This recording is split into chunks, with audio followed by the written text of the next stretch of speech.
Welcome to Creative Takeover. We're here tonight at Looney's, recording with Sammy Anzer. I'm Caitlin Elizabeth and my co-host Arthur, Art the Poet. Art the Poet. Thank you guys for having me. Yeah, we're so excited you're here. Thank Yes. We are recording from Looney's and we're going to check out Sammy's show later. Sammy, who else is performing tonight? This is so cool for you to ask that because I'm performing with two of my best friends. I'm featuring Brian Sullivan out of Colorado Springs, now lives in New York. He's hosting. And then one of my closest friends, I started comedy with him in Memphis. His name is Johnny Bratsfield. He now lives in Virginia. And it's going to be a great show. Awesome. I'm looking forward to it. Here for it, yeah. Yes. And I was wondering, we're just going to break into it.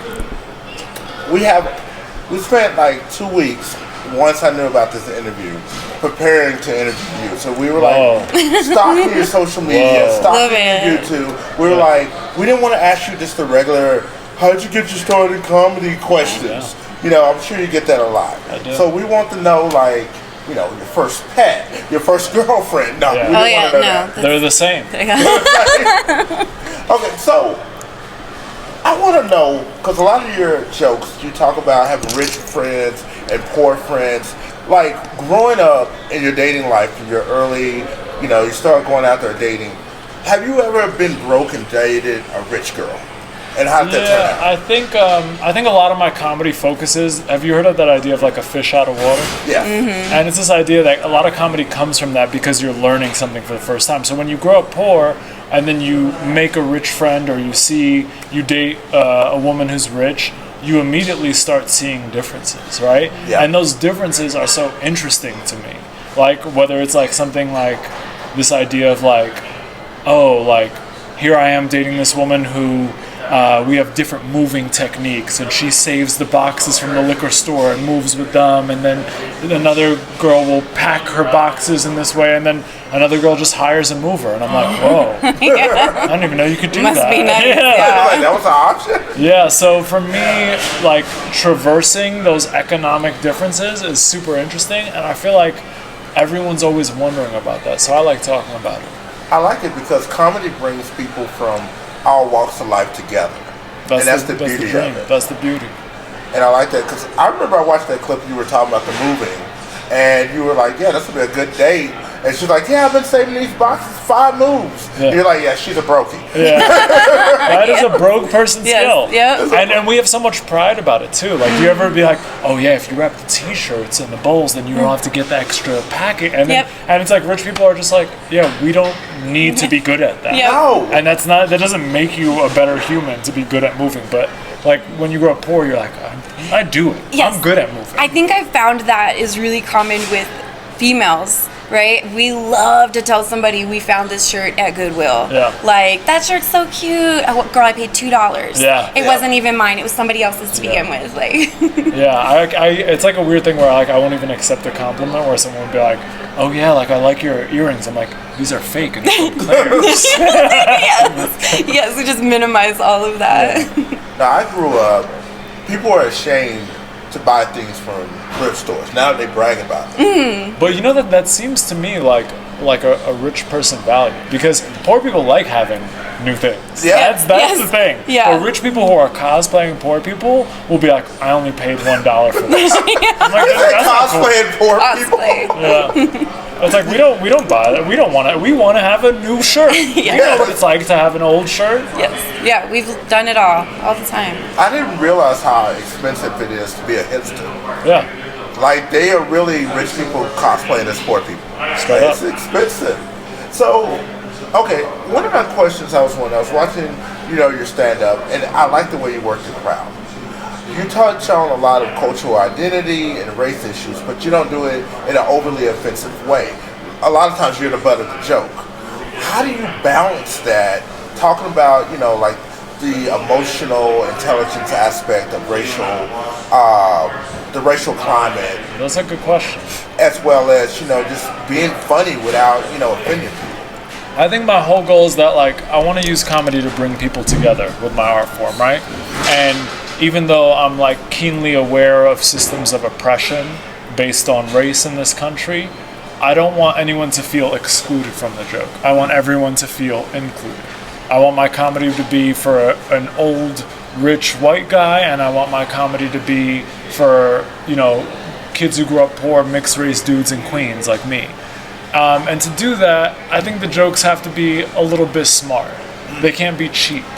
And I always want to hear things that, I always want to say things that I want to hear. Yep. Because when I hear something that's cheap, where it's like, black people, and it's kind of like, come on, man, like, I'm That's here. an easy joke. Yeah, and it's like, so I always try to say the things that I would want to hear that make people feel included. And once I know that I could say something that checks those boxes, then I say it. I love that. I like that. Yeah, I think it's really important too in like an art world. That's something that really resonated with me, because for art, I want to bring people together. You have a lot of artists who are like classically trained, and then you have community artists. And with classically trained artists, a lot of times they see community artists as a threat, but I don't get it, right? Like, art's for everybody.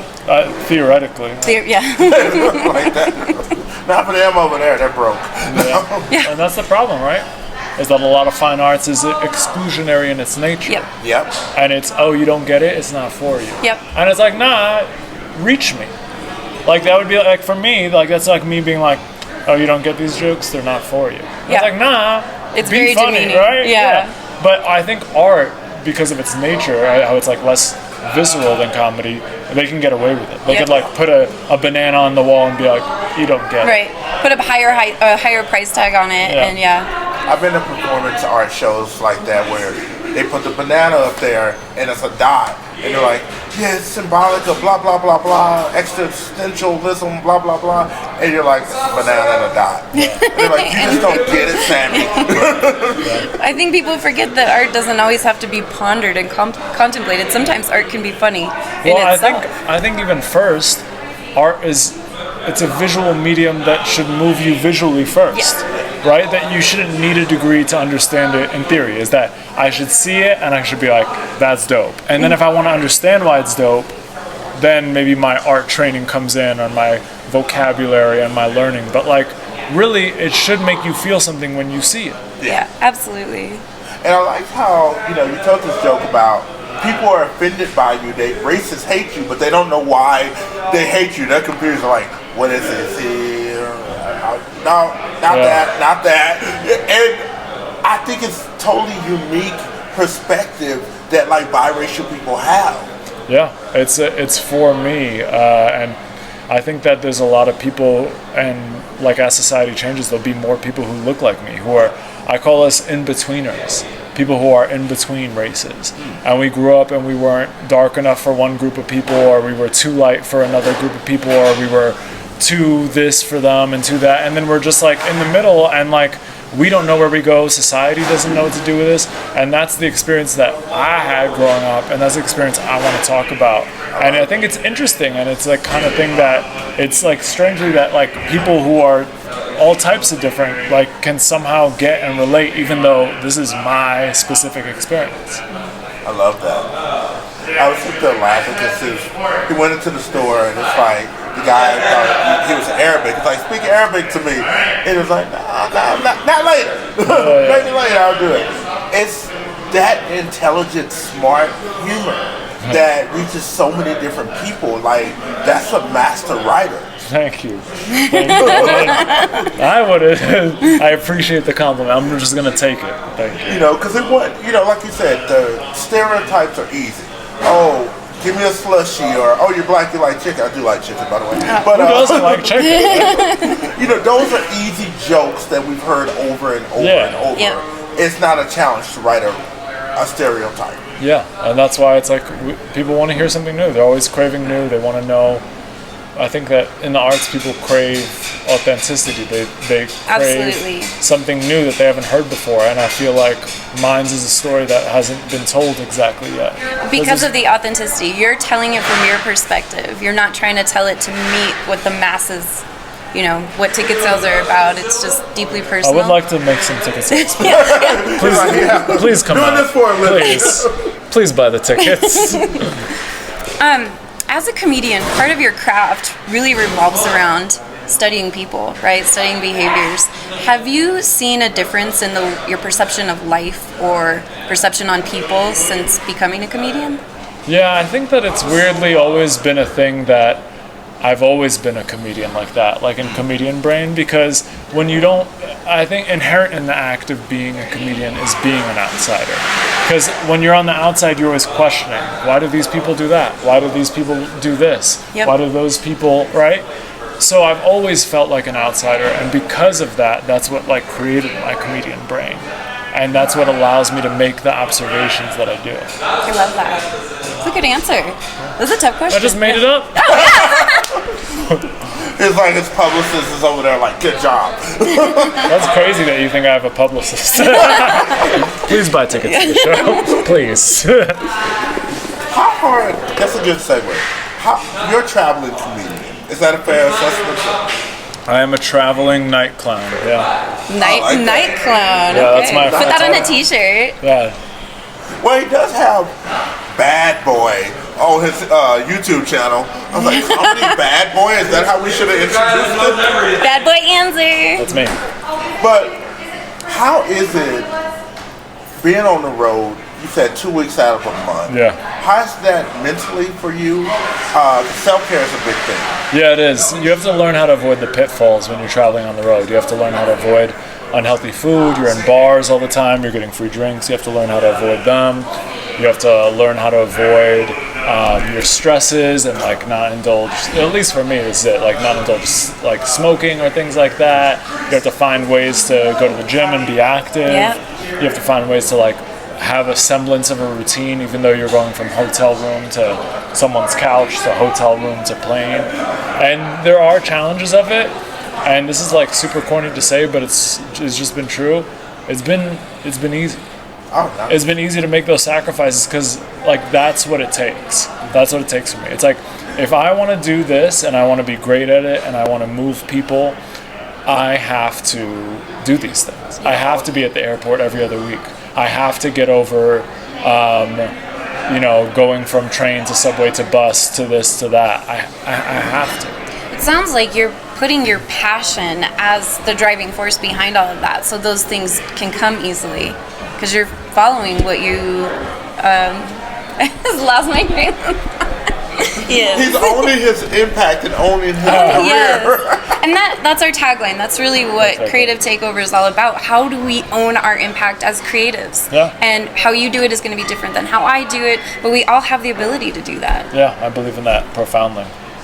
I think it's really true.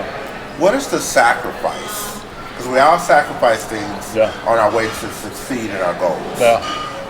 What have you found that you've had to sacrifice? So much. I perform 5-6 nights a week. Oh, wow. And you know what that means? That means that I don't remember the last time I went to a concert. My girlfriend doesn't get to see me almost every single weekend. I don't party anymore because that will take away time from me performing or make me like less sharp. I've given up so much, and also it's been easy. You know what I mean? Like in a weird way. Not like it hasn't. Like there's been times where I've been like, man, I just want to cut loose and party. Man, I just want to go to this concert. But I don't, because I know that it's just more important to me to do what I'm trying to do, which is I want to bring people joy and I want to move them and I want them to think, and that's the cost is too great weighed against like, oh, I want to party one night or I want to go to a concert. Have you always had this level of discipline, or is this something your parents put in you, installed in you, or That's a good just question. picked it up along the way? No, I think it was like what you said. I think it's that like for me, I realized like probably like 3 years into doing comedy, I wasn't very good. I was bad. I was really bad. I was really bad, and then it suddenly occurred to me that doing comedy wasn't about me. That it wasn't about me like getting famous and successful. That like really like there was 1 to 2 to 20 to 100 people in front of me who paid their money, they bought a ticket, they got a babysitter, they spent 2 drinks, and they want a release of something and they want to laugh. And that is an awesome responsibility I have. And I want to be worth it for them, right? It puts it in perspective, for sure. Yeah. I teach therapeutic art, And I learned very early on, I would have just tons of people show up. I had 35 people and then 33 people, and then the time I had one person show up, initially it was like my heart just sank, and I was like, oh my god, only one person showed up. But what I got out of that one-on-one session with that person, by me still showing up for that put it in perspective for me that this is why I teach. I teach for that connection. Boom. I respect that. We exist to serve. Yep. That's it. I love that. Ask them the hard questions now. There's like a rumor, I guess a stigma with comedians that a lot of the jokes are to mask some sort of pain or life's pain. Have you found that to be true? Yeah. I mean, there's always that like stereotype that like comedians are actually like sad or somber or angry, and I don't think I fall into that.